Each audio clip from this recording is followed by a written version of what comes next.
জুলাই অভ্যুত্থানের মধ্য দিয়ে বাংলাদেশের নাটকীয় ক্ষমতার পালাবদলে বদলে গেছে দক্ষিণ পূর্ব এশিয়ার ভূ রাজনীতি। ঢাকার সাথে ভারতের টানাপোড়েনে ঘনিষ্ঠতা বাড়িয়েছে পাকিস্তান। সম্পর্ক দৃঢ় করতে গত এক বছরে ঢাকায় কয়েকবার উচ্চ পর্যায়ের সফর করেছে ইসলামাবাদ।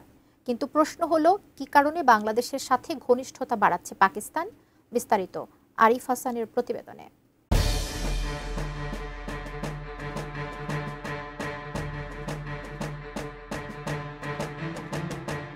বাংলাদেশের রাজনৈতিক পালাবদলের পর ঢাকার সঙ্গে দ্বিপাক্ষিক সম্পর্ক জোরদারে তৎপর হয়ে উঠেছে পাকিস্তান। দেড় দশকের বেশি সময়ের শীতল সম্পর্কের পর ইসলামাবাদ থেকে একের পর এক উচ্চ পর্যায়ের সফর হচ্ছে ঢাকায়।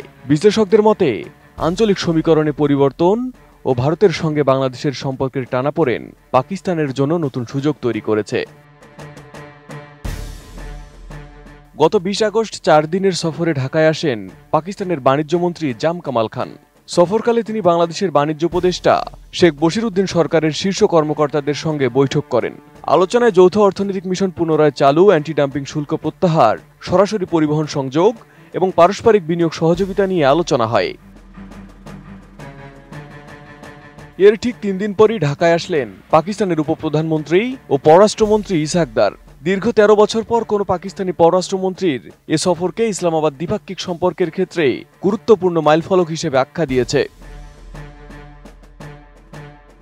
পররাষ্ট্র মন্ত্রণালয় সূত্র জানায়, সফরের দ্বিতীয় দিন রোববার বাংলাদেশের পররাষ্ট্র উপদেষ্টা মোহাম্মদ তৌহিদ হোসেনের সঙ্গে বৈঠক করবেন ইসহাক দার। বৈঠক শেষে দুই দেশের মধ্যে 5 থেকে 6টি চুক্তি ও সমঝোতা স্মারক সই হওয়ার সম্ভাবনা রয়েছে। আলোচনায় ব্যবসা বাণিজ্য, বিনিয়োগ, ভিসা সহজীকরণ সহ দ্বিপাক্ষিক সহযোগিতা জোরদারের উদ্যোগ নেওয়া হবে বলেও জানানো হয়। কূটনৈতিক সূত্র জানায়, সফরকালে ইসহাক দার অন্তর্বর্তী সরকারের প্রধান উপদেষ্টা ডক্টর মোহাম্মদ ইউনূসের সঙ্গেও সৌজন্য সাক্ষাৎ করবেন। পাশাপাশি বিএনপি চেয়ারপারসন বেগম খালেদা জিয়া ও জামায়াতে ইসলামীর নেতাদের সঙ্গেও তার সাক্ষাতের কথা রয়েছে। এর আগে চলতি বছরের এপ্রিলে ঢাকায় আসেন পাকিস্তানের পররাষ্ট্র সচিব আমনা বালুচ। এটি ছিল দীর্ঘ 15 বছর পর প্রথম ফরেন অফিস কনসালটেশন। একইভাবে গত জুলাইয়ে পাকিস্তানের অভ্যন্তরীণ মন্ত্রী সৈয়দ মহসিন রাজা নকভি ঢাকায় সফর করেন। তিনি ভিসামুক্ত চুক্তির প্রস্তাব দেন এবং নিরাপত্তা সহযোগিতা জোরদারের বিষয়ে আলোচনা করেন। প্রাণ ইউএইচটি মিল্ক, শুদ্ধতায় ও মমতায় সবসময় সেরা স্বাদে। বিশ্লেষকদের মতে আওয়ামী লীগ সরকারের সময় ঢাকায় প্রভাব বিস্তারে ব্যর্থ হয়েছিল পাকিস্তান। তবে গত 5 আগস্ট গণঅভ্যুত্থানের পর শেখ হাসিনার পতন এবং ভারতের সঙ্গে বাংলাদেশের দূরত্ব ইসলামাবাদের জন্য নতুন সুযোগ তৈরি করেছে। পাকিস্তান চাইছে বাণিজ্য ও বিনিয়োগ সহযোগিতার পাশাপাশি রাজনৈতিকভাবেও ঢাকায় নিজেদের অবস্থান শক্ত করতে। এদিকে এর আগে আন্তর্জাতিক পরিসরেও ঢাকা ইসলামাবাদের শীর্ষ পর্যায়ে বৈঠক হয়েছে একাধিকবার।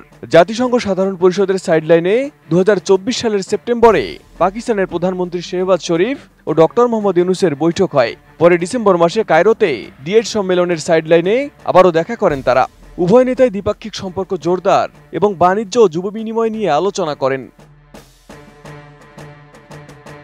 তবে বিশ্লেষকরা বলছেন, ভারতের সঙ্গে বাংলাদেশের টানাপোড়েনের সময় পাকিস্তান তাদের প্রভাব বিস্তারের চেষ্টা করছে। তবে পুরনো অমীমাংসিত বিষয়গুলো সমাধান না হলে এই সম্পর্ক কতটা টেকসই হবে তা নিয়ে সংশয় রয়েছে। Arif Hasan, ATN news.